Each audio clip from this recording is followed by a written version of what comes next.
All right, hey, shalom, shalom.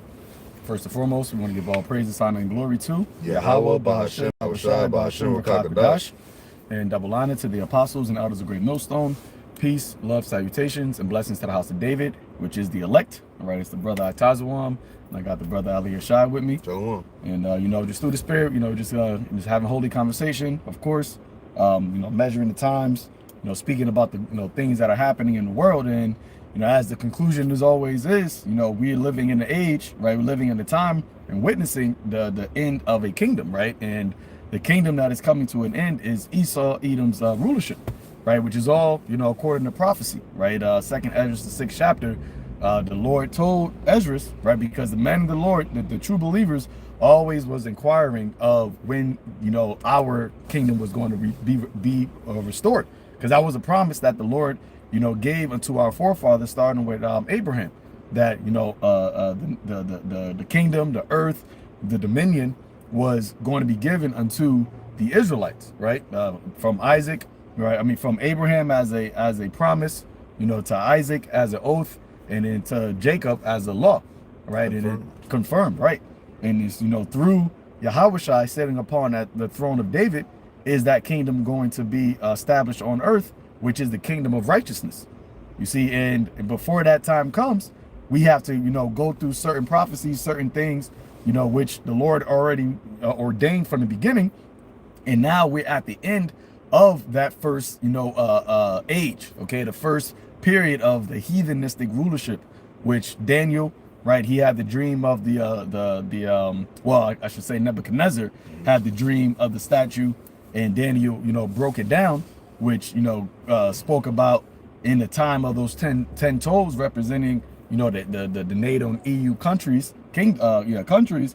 That's when YAHAWASHI, the Heavenly Father, was going to set up a kingdom, right, that was not going to be left to other people, but that was going to, destroy in all other kingdoms, which is what? The kingdom of Israel. And as we were talking about, yesterday you had the No Kings protests throughout Babylon the Great. Okay, seeing various different videos from that where you got Edomites, fighting each other, right? You have one Edomite, older Edomite that basically, got his eye busted open, fighting against these younger Edomites, or trying to, run, to scuffle, right? And it just shows the decadency of Esau's kingdom right before his very eyes. Over there in Paris today, you had a heist happen at the Louvre, right, where they took some quote-unquote invaluable jewelry, which a lot of that jewelry that they had really belongs to other nations. And Esau, they put it in these museums as if it's theirs, but it really belongs to these other nations. So the shameful spewing is upon Esau's glory, and it's a beautiful thing to behold, being in the truth and being able to witness this. See the downfall of the wicked. I mean, this, like you talk about the dreams, like Nebuchadnezzar. Like when you go into the scriptures, as far as like with those dreams and breakdowns, it always fast forwarded to basically all these heathens being taken down and Jacob ruling. You know what I'm saying? The tabernacle of David, the tabernacle of David. You know what I'm saying? I mean, you talk about no king, they talk about no kings, but YAHAWASHI is gonna be the king of kings. You know what I'm saying? So there's always gonna be a king on the earth. It's just that right now it's just unrighteous kings ruling. But these are the last kings that's not Israelites to rule on the earth. So that's the transition we coming into now. The other transitions were transitions from still heathens ruling, but now we're transitioning to the fall of Israel being under these other nations, because now the redemption is nigh, the redemption is near, and that's YAHAWASHI, like the brother said. YAHAWASHI is coming to bring back righteousness in the earth and put the earth in its proper balance of being ruled righteously and under a righteous people. Yep, the righteous vibration, which is why, as it says in Proverbs, when the righteous are in authority, the people will rejoice. Right? People are not rejoicing right now. Even Edomites aren't rejoicing. You see, they're not even rejoicing in their own kingdom. When the Lord told them, hey, rejoice and be glad, O daughter of Edom, but they can't. Because as it says in Job, the triumphing of the wicked is but for a moment. See, and the thing is, they can't do anything to stop it, right? As it says in Jeremiah, we would have healed Babylon, but she is not healed, because it's an incurable wound. Just like when it was time for us to go down, there was nothing that was going to stop that downfall. It was going to happen. It had to take place. And the same thing with Esau. There's nothing that's going to stop your downfall. Everything that you do is only going to just perpetuate it and have it happen, you know, quicker and quicker. That's right. It's data pattern. To add on that, I remember I was watching something where they talk about like the banking and the financial industry. They was like, this system and this economy, the way Esau set it up from the beginning, like the Rothschilds and all that, he said the way it basically has been set up, it's destined to collapse because it wasn't really set up righteously. It was set up kind of deceitfully, like basically how Esau did his kingdom. That's how he set up the financial world we live in right now. And I forget how he's going in specific, but he went into a little bit of detail, but he's basically saying that like when they took control of the banks, you talk about the gold. Taking the gold and like, you know, it was supposed to be the IOUs, and then it was supposed to be for gold and silver. But Esau took the gold and silver. Yep. Like these elites and these motherfuckers, they took the gold and silver. Yep. So, yeah, they took it from the citizens, right? Yeah, the citizens, the Bretton Woods agreement. And then they put the monetary system on the dollar, right? Debt based.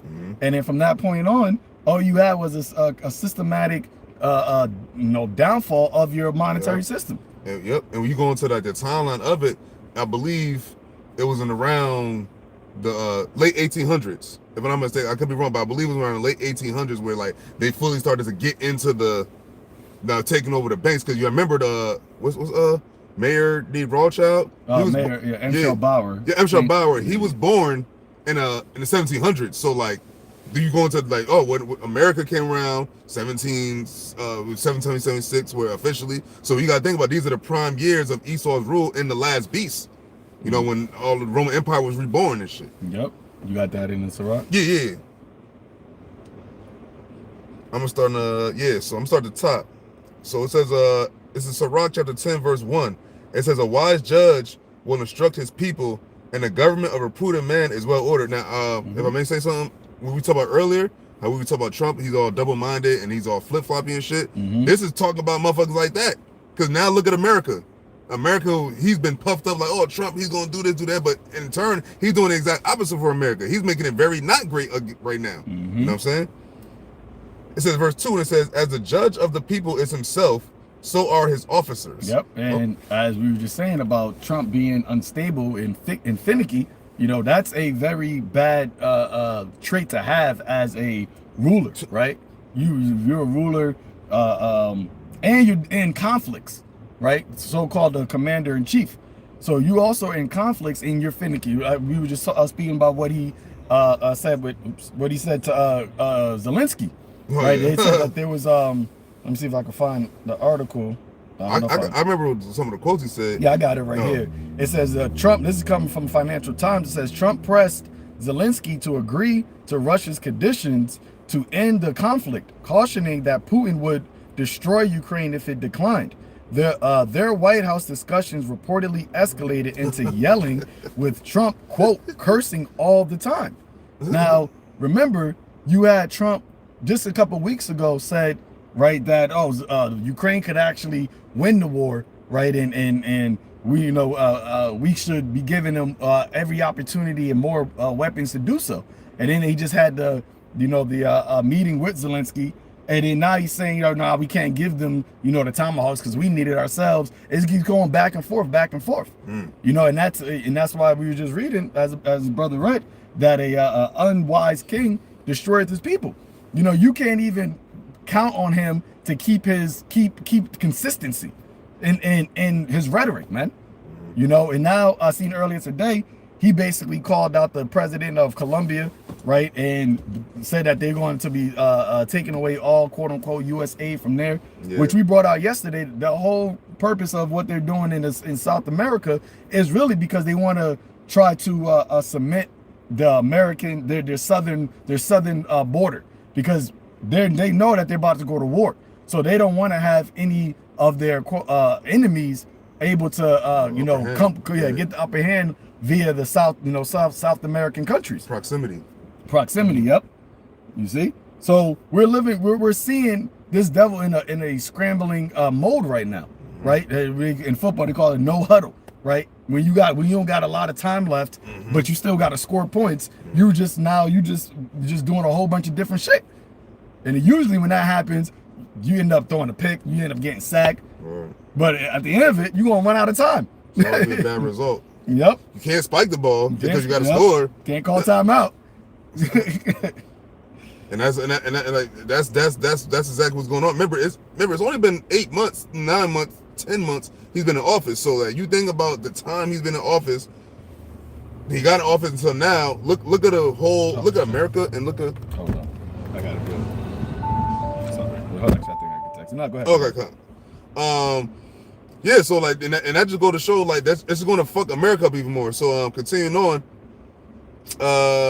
Officers, and it says, "And what manner of man the ruler of the city is, such are all they that dwell therein." And that's look at it. Look at these other Edomites, man. Even the MAGA people. They're all scraping and scrambling. They all like, you know what I'm saying? Like, and it's just Americans, not just Republicans, American citizens. Remember, not just the left and the right, but all citizens. It's that's like, oh, which citizens? It's the people. And the people are already divided because you have this left-right shit and MAGA this and it's all discombobulated in America, man. And that's why all other countries look in America like, yo, America is not that golden city anymore. They're not reliable. Yeah. Unstable. Yep. It's a one of the rules. I said, such are all they that dwell therein. See, such as they that all that dwell therein. Both parties, both Edomites, young, old, Jake here, heathens here, everybody that's dwelling here at the time. Everybody that's here in America is like, yo, it's like, what the fuck is going on? Yep. Something's not right. Verse 3, and it says, an unwise king destroyeth his people, but through the prudence of them which are in authority, the city shall be inhabited. Yep. There's a scripture in Wisdom of Solomon. It says that through the welfare of the multitude, the welfare of the wise, through the ruling. Let me pull it up because I'm about to butcher it. But basically, run that back again. Yeah. I lost my train. Ecclesiastes, Sirach, chapter 10, verse 3, and it says, an unwise king destroyeth his people, but through the prudence of them which are in authority, the city shall be inhabited. Through the prudence, right? Wisdom. Right, that's why King Solomon, he asked for what? Wisdom to judge his great people. And that's why through the wisdom that was bestowed upon King Solomon, which the scripture tells you that the beginning of wisdom, right, is the fear of the Lord, right? That's how you get the wisdom. You got to rule, you got to fear the Lord, and through that fear of the Lord, you're going to rule based off of the ordinance of YAHAWASHI, which this devil isn't doing. He's trying to masquerade as if he is. But as it says in Psalms, right? Why hast thou taken my covenants to thy mouth, seeing that thou hatest instructions? That's right. See, you can say one thing, but your actions are completely opposite of what you're saying. And your kingdom is showing that you're not a ruling in the fear of the Lord, you know. And that is why when YAHAWASHI comes and those that are of the governing body with YAHAWASHI, the 144,000, our rulership is going to be predicated off of the laws and fear of YAHAWASHI. But this is what I wanted to get. Wisdom of Solomon 6, verse 24. But the multitude of the wise is the welfare of the world. See, the multitude of the wise, the prudent, will be the welfare of the world. That's why in the second part of Proverbs 29, when the righteous are in authority, the people rejoice. After after these heathens serve their servitude and they learn righteousness through the rod of iron, they're even going to rejoice in the fact that we are ruling, man. That's why our gates are going to be open continually. You ain't gonna have any skirmish. That's why nobody's gonna learn war no more, because they're going to look at it like, damn, yo, it's a blessing. The whole earth is blessed. The fact that the Israelites are ruling. They want us to rule. Let me go check real quick, but you keep going. And they want us to rule. You know what I'm saying? These other nations, they know that Esau is full of shit, but since he's in power, there's nothing nobody could do. Remember, the Lord said he set up and removed the kings. But I'm going to continue on in Ecclesiastes. Ecclesiastes chapter 10, verse 4, and it says, the power of the earth is in the hand of the Lord, and in due time he will set over it one that is profitable. And right now, there's not one that's profitable right now. Esau was profitable for a certain time frame, but as far as righteousness goes and like an eternal kingdom, it's not profitable. The Lord set up Esau to basically punish Jake, because Jake is supposed to be ruling on the earth under YAHAWASHI. Like this, the whole thing what happened with Adam and the serpent and all that's what threw everything off course. And since then, we've never really been 100%. Now we had the time of Solomon where it was peace, but basically we've been fucked up as a nation. And there's not been one profitable that's been ruling. That's why all these other kingdoms fell. And this kingdom is no different. I even drive, when doing my job, I drive an Edomite, younger Edomite, and he even said that no empire lasts forever. Now, the empire that is going to last forever, the kingdom that is going to be forever, is YAHAWASHI's, but these people don't know that. These people don't understand that there's a kingdom that's about to come that's going to be an everlasting kingdom. It's going to be righteous. It's not going to be like it is now. These devils are not going to rule forever. These devils had their time, and now their time is up. And that's what and they can't really deal with that. They don't understand it. That's why these Edomites, that's why they all fucked up, and that's why they all wilding out. They're having protests, no kings. You got, you know, the people not regarding their kings nor their princes. You got Edomites, you got MAGA people that's Trump supporters, not really rocking with what Trump is doing right now. So it's just all fucked up. So we want to get to the one my brother was talking about. Was that it?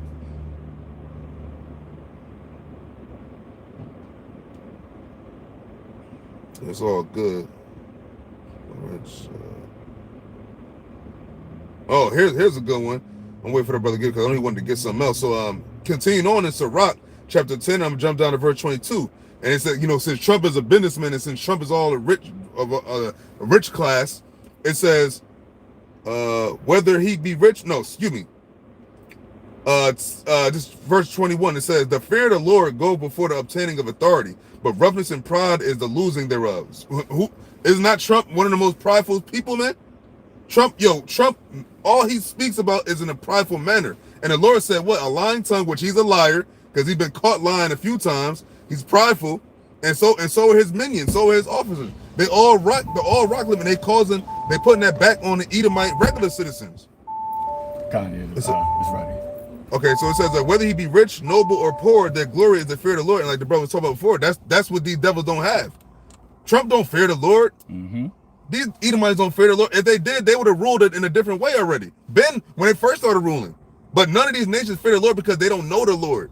That fear of the Lord wasn't instilled in them. When the Lord gives the Israelites that power, that's when that fear is going to be instilled in them.